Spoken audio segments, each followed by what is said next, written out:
তুমি ধরো হাতে বলবো গাড়ি না করলে ব্যাংকে না সারা গাড়ি রাখ দিব এই বলেন না ভাই এই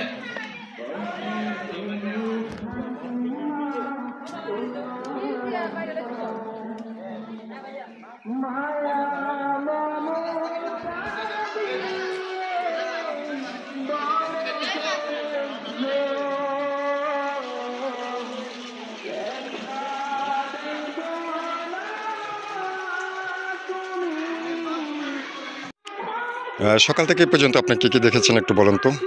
তো সকালে তো পানি পানি ছিল বা ফুসকুনি বাসা বাসা ছিল মাছটি বাইয়া ছিল। এখন কিন্তু তারা মারপিট করার পরে তারা গেছে থানা যাওয়ার পরে ওই যে সবাই আইয়া তারা জনতার সবাই লই আইছে আইয়া তারা দিছে পানি টাইনি আরেক ফুসকুনি ছাইরা দিছে পানি টাইনি সব শুকাই লিছে। তারপরে আর কি হয়েছে? এন তারা বেড়া টেড়া দিছে পরে পুলিশ আইছে পুলিশ কথাবার্তা বলতে আছে। আচ্ছা, তো এই বিষয়ে আপনি কি চাচ্ছেন? আইনভাবে নিষ্পত্তি হয়।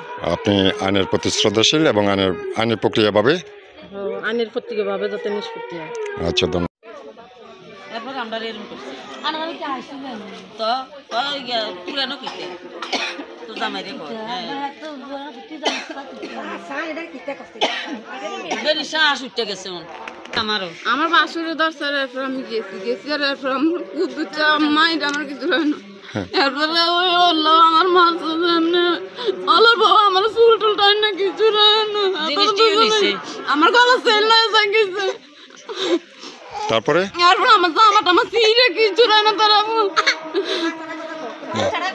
বাচ্চাটার কোনো তো নিয়ে করতে মারি না আমার বাচ্চা নিয়ে যাবেন তারা মারে লাইলো হারাইয়া আমার শাশুড়ির কাছে আমি বাচ্চা দিয়ে আর ছুটে দেন গেছে আমার তারা ফালে মুড়ে কিলে কিছু রায় না আমার জামাটা আমার সিরে। এখন আপনি কি চাচ্ছেন? আমি চাই হাতে সাজা হোক কি এখন তারার বিচার চাই আইনের পক্ষে আমি তারার বিচার চাই তারা সাজা হোক আমি এটাই চাই। তারপর আমার আত্মা শান্তি এর আগে শান্তি হতো না আমার যেমনি মাইদুর করছে তারার বিচার আল্লাহ করক সাজাও আমি চাই। তুমি ধরো হাতে বলবো গাড়ি না করলে ব্যাংকে না মাছ তারা ক্ষতি নষ্ট করছে, লুটপাট করে নিয়ে গেছে। এই তো আপনার নাম? আমার নাম মোহাম্মদ মুসলিম মিয়া। আপনার নাম মিডিলে? মোহাম্মদ সাহেব আলী। আপনার? আমার নাম মোহাম্মদ দুল্লাহ মিয়া। এই গ্রামের নাম? জিনসার বড়ুয়া উপজেলা 5 নম্বর ওয়ার্ড। এখন আপনাদের দাবি কি? আমাদের দাবি আমরা ক্ষতিপূরণ চাচ্ছেন? এটা তো কোর্টে চলে গেছে, কোর্টে যে সিদ্ধান্ত দেয় কোর্টের উপর আপনারা দেখেন। ঠিক আছে ঠিক আছে ঠিক আছে।